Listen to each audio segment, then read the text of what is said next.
বাংলাদেশ বেতার রাজশাহী। একটু পরে শুনতে পাবেন স্থানীয় বাংলা সংবাদ। আসসালামু আলাইকুম। বাংলাদেশ বেতার রাজশাহী স্থানীয় সংবাদ পড়ছি মোয়াজ্জেম হোসেন। উজান থেকে নেমে আসা ঢলে রাজশাহীতে পদ্মা নদীর পানি বিপদসীমার খুব কাছাকাছি প্রবাহিত হচ্ছে। এতে প্লাবিত হয়েছে জেলার বিভিন্ন নিম্নাঞ্চল ও দুর্গম চরাঞ্চল। রাজশাহী পানি উন্নয়ন বোর্ডের নির্বাহী প্রকৌশলী আরিফুর রহমান অঙ্কুর জানান, রাজশাহীতে পদ্মার পানির বিপদসীমা 18.05 সেন্টিমিটার। উজান থেকে নেমে আসা ঢলে বিপদসীমার খুব কাছাকাছি দিয়ে প্রবাহিত হচ্ছে পদ্মার পানি।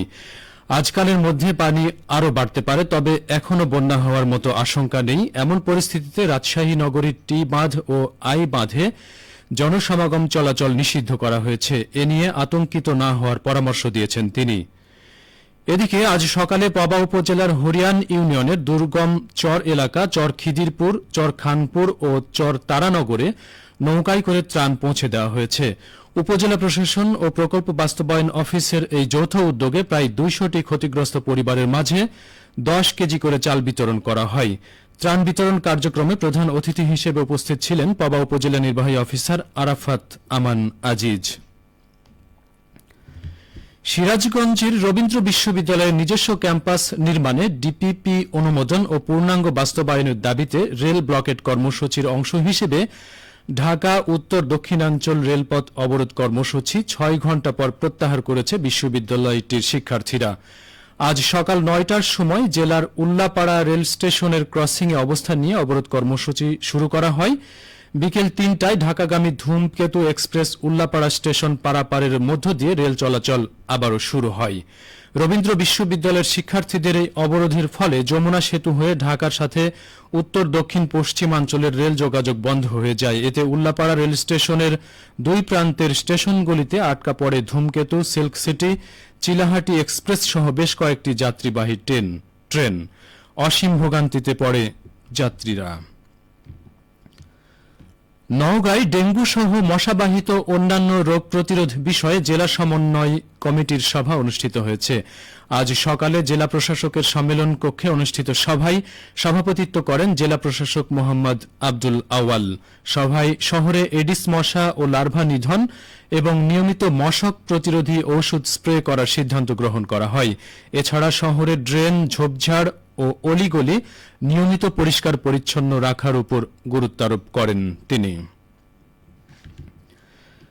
নাটোরে জেলা পর্যায়ে কর্মরত গণমাধ্যমের সাংবাদিকদের জন্য মাল্টিমিডিয়া জার্নালিজম বিষয়ক প্রশিক্ষণ আজ শেষ হয়েছে। আগামীকাল থেকে শুরু হবে নাটোরের উপজেলা পর্যায়ে কর্মরত সাংবাদিকদের প্রশিক্ষণ কার্যক্রম নিয়ে এখন শুনুন আমাদের নাটোর জেলা সংবাদদাতার একটি বিশেষ প্রতিবেদন। নাটোরে জেলা পর্যায়ে কর্মরত গণমাধ্যমের সাংবাদিকদের জন্য মাল্টিমিডিয়া জার্নালিজম বিষয়ক প্রশিক্ষণ আজ শেষ হয়েছে। আগামীকাল থেকে শুরু হবে নাটোরের উপজেলা পর্যায়ে কর্মরত সাংবাদিকদের 3 দিনব্যাপী প্রশিক্ষণ। পিআইবির পরিচালক অধ্যয়ন ও প্রশিক্ষণ পারভিন সুলতানা রাব্বি জানান, প্রেস ইনস্টিটিউট বাংলাদেশ পিআইবি 1976 সাল থেকে এ পর্যন্ত কর্মরত সাংবাদিকদের জন্য বুনিয়াদী প্রশিক্ষণ কাজ চালিয়ে যাচ্ছে। 5ই আগস্টের পর আমূল পরিবর্তন ঘটেছে। যেমন আমাদের আগে ছিল ফাউন্ডেশন কোর্স, অনুসন্ধানমূলক কোর্স, এখন এগুলোর সাথে নতুন কিছু যুক্ত হয়েছে। তার মধ্যে অন্যতম একটি হচ্ছে মাল্টিমিডিয়া জার্নালিজম, মোবাইল জার্নালিজম এবং ফ্যাক্ট চেকিং। নাটোর প্রেস ক্লাবে নাটোরের সাংবাদিকদের নিয়ে মাল্টিমিডিয়া জার্নালিজম এই প্রশিক্ষণটাতে আমরা রেখেছি মাল্টিমিডিয়া যে ডিভাইস মাল্টিমিডিয়া ইউজ করে কিছু ফাউন্ডেশনের টপিক, কিছু রেখেছি মোবাইল জার্নালিজমের টপিক এবং কিছু আছে ফ্যাক্ট চেকিং, যেটা দিয়ে হাতে কলমে সাংবাদিকরা ডিজিটাল যুগে তাদের ডিভাইসগুলো ব্যবহার করে, অ্যাপ্লিকেশনগুলো ব্যবহার করে কিভাবে আরো দক্ষ সাংবাদিক হয়ে ওঠা যায়, ডিজিটাল সাংবাদিক হয়ে ওঠা যায়, সেই বিষয়টা নজরে রেখে পিআইবি নতুন করে সাজিয়েছে বর্তমান কোর্সগুলোকে। পিআইবির প্রশিক্ষণ সহ অন্যান্য কার্যক্রম সম্পর্কে পারভিন সুলতানা রাব্বি আরো বললেন, পিআইবি হচ্ছে এমন একটি প্রতিষ্ঠান যেটা গণমাধ্যম গবেষণা, গণমাধ্যম প্রকাশনা এবং গণমাধ্যম কর্মীদের পেশাগত দক্ষতা বৃদ্ধিতে কাজ করে। পিআইবির সাথে যারা সাংবাদিকতা পেশা আছে তারা যদি যোগাযোগ রাখে এবং নতুন যুগে, নতুন এই ফেক শিল্প বিপ্লবের যুগে নিজেকে কপিং করা, মানিয়ে নেওয়ার যে সাংবাদিকতা, সেই সাংবাদিকতা করতে হলে পিআইবির বর্তমান যে সেশনগুলো, বর্তমান যে কোর্সগুলো, সেগুলোর সঙ্গে সংযুক্ত থাকলে সাংবাদিকরা উপকৃত হবেন এই প্রত্যাশা রাখি। গণমাধ্যম কর্মীদের পেশাগত দক্ষতা বৃদ্ধির মাধ্যমে পিআইবির ভূমিকা আগামীতে আরও শানিত হবে প্রত্যাশা সকলের। ফরাজি আহমদ রফিক বাবন, নাটোর জেলা সংবাদদাতা, বাংলাদেশ বেতার, রাজশাহী। পাবনা সদর উপজেলায় বিভিন্ন অনিয়মের দায়ে 4টি প্রতিষ্ঠানকে ৮২,০০০ টাকা জরিমানা করেছে জাতীয় ভোক্তা অধিকার সংরক্ষণ অধিদপ্তর। আজ সকাল থেকে দুপুর পর্যন্ত কলেজ গেট, মালঞ্চি সহ বিভিন্ন স্থানে এই অভিযান চালানো হয়। অভিযানে নেতৃত্ব দেন জাতীয় ভোক্তা অধিকার সংরক্ষণ অধিদপ্তর পাবনার সহকারী পরিচালক মাহমুদ হাসান রনি।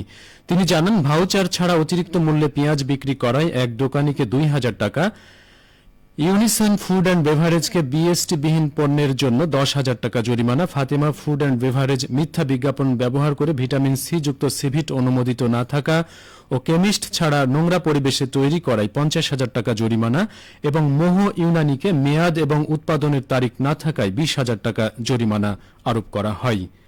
সবশেষে আবহাওয়া। আজ রাজশাহীতে সর্বোচ্চ তাপমাত্রা ছিল ২৯.৮ ডিগ্রি এবং সর্বনিম্ন ২৬ ডিগ্রি সেলসিয়াস। বিকেল ৩টায় বাতাসে আপেক্ষিক আর্দ্রতার পরিমাণ ছিল ৯৬%। রাজশাহী ও পার্শ্ববর্তী এলাকায় আজ সূর্যাস্ত সন্ধে ৬টা ৪১ মিনিটে। সংবাদ শেষ হল। আমাদের পরবর্তী স্থানীয় ইংরেজি সংবাদ সন্ধে ৬টা ৫ মিনিটে।